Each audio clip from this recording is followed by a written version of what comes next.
Class 12 unit first NCERT chemistry में ठोस अवस्था में एक नया चैप्टर ठोसों में विद्युतीय गुण के बारे में हम पढ़ेंगे। जो चालकता होती है कंडक्टिविटी के आधार पर ठोसों को 3 वर्गों में बांटा गया। अर्थात ठोसों में चालकता विद्युत धारा के चालन के आधार पर ठोसों को 3 भागों में बांटा गया। पहले ठोस होते हैं चालक, दूसरे होते हैं कुचालक और तीसरे होते हैं अर्धचालक। चालक को कहते हैं कंडक्टर्स, कुचालक को इंसुलेटर और अर्धचालक को सेमी कंडक्टर्स कहते हैं।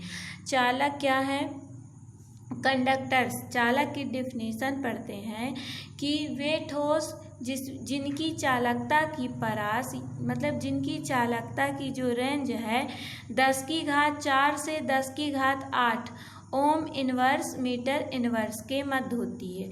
ये उत्तम चालक अर्थात जिनकी चालकता की परास 10⁴ से 10⁷ ओम इनवर्स मीटर इनवर्स के मध्य होती, अर्थात इनमें विद्युत धारा का चालन आसानी से होता है, उन्हें चालक कहते हैं।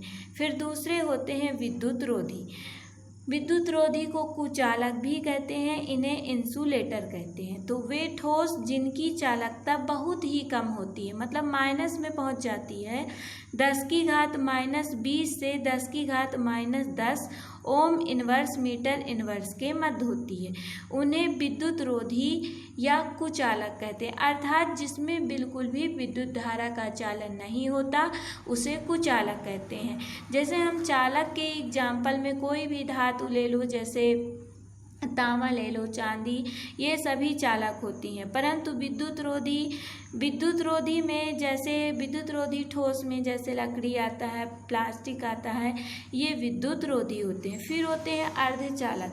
अर्धचालक वे ठोस होते हैं जिनकी चालकता 10⁻⁻6 से 10⁻⁴ ओम इनवर्स मीटर इनवर्स के मध्य होती है। अर्थात जो इनकी चालकता है वो चालक की अपेक्षा कम और विद्युत रोधी की अपेक्षा अधिक होती, माइनस से प्लस में पहुंच जाती है। तो अर्धचालक के एग्जाम्पल है जैसे सिलिकॉन। कोई भी चिप होती है वो सिलिकॉन अर्धचालक की बनी होती है, मतलब इनकी चालकता चालक और विद्युत रोधी के मध्य होती है। तो हम इनकी चालकता तीनों की याद करते हैं रेंज। तो चालक की रेंज होती है चालकता की 10⁻⁴ से 10⁻⁷, और कुचालक की होती है 10⁻⁻20 से 10⁻⁻10, और अर्धचालक की होती है 10⁻⁻6 से 10⁻⁴। अर्थात विद्युत के उत्तम चालक होंगे कंडक्टर्स, और फिर उसके बाद होंगे अर्धचालक, और उसके बाद होंगे विद्युत रोधी। अब हम देखते हैं कि जो धातुओं में विद्युत धारा का चालन होता है, मतलब कि कोई भी चालक है तो उसमें विद्युत धारा का चालन या तो इलेक्ट्रॉनों के द्वारा होगा या तो आयनों के द्वारा होगा। अब हम जब धातु की बात करते हैं तो धातुओं में विद्युत धारा का चालन इलेक्ट्रॉनों के द्वारा होता है, और जो विद्युत अपघट्ट विलयन होता है उसमें विद्युत धारा का चालन आयनों के कारण होता है। जो धातुएं होती हैं वो ठोस अवस्था में भी विद्युत धारा का चालन करती हैं और पिघली हुई अवस्था में भी विद्युत धारा का चालन करती हैं, क्योंकि उनमें विद्युत धारा का चालन इलेक्ट्रॉनों के कारण होता है। जबकि जो विद्युत अपघट्ट होते हैं उनमें जमी हुई अवस्था में विद्युत या ठोस अवस्था में विद्युत धारा का चालन नहीं होता, उनमें विद्युत धारा का चालन पिघली हुई गलित अवस्था या जलीय विलयन में मुक्त आयनों के कारण होता है। जैसे हम एक विद्युत अपघट्ट लेते हैं NaCl, जब वो ठोस अवस्था में होगा तो विद्युत धारा का चालन नहीं होगा, परंतु जब ये पिघली हुई या गलित अवस्था में होगा तो ये टूट जाएगा Na+ और Cl-। इन मुक्त आयनों के गमन के कारण ही विद्युत धारा का चालन होता है। अब हम आगे देखते हैं कि जो धातुएं होती हैं तो धातुओं के परमाणविक कक्षक, धातुएं पहले परमाणविक अवस्था में होती हैं, उनके परमाणविक कक्षक आपस में मिलकर आणविक कक्षकों का निर्माण करते हैं। जब आणविक कक्षकों का निर्माण करते हैं तो उनमें से कुछ कक्षक जो होते हैं वो रिक्त रह जाते हैं और कुछ भरे हुए होते हैं। जो रिक्त कक्षक होते हैं वो जो रिक्त कक्षक होते हैं वो चालन बैंड बनाते हैं और जो भरे हुए कक्षक होते हैं वो संयोजी बैंड का निर्माण करते हैं और इन्हीं से बैंड सिद्धांत या बैंड थ्योरी का निर्माण होता है।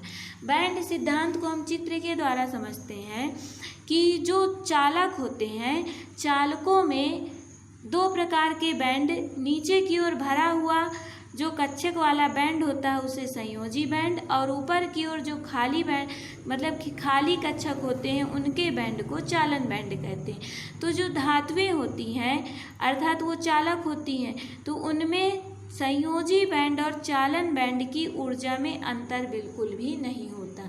तो वो एक दूसरे में ये संयोजी बैंड और चालन बैंड एक दूसरे में अतिव्यापित हो जाते, ओवरलैप हो जाते हैं।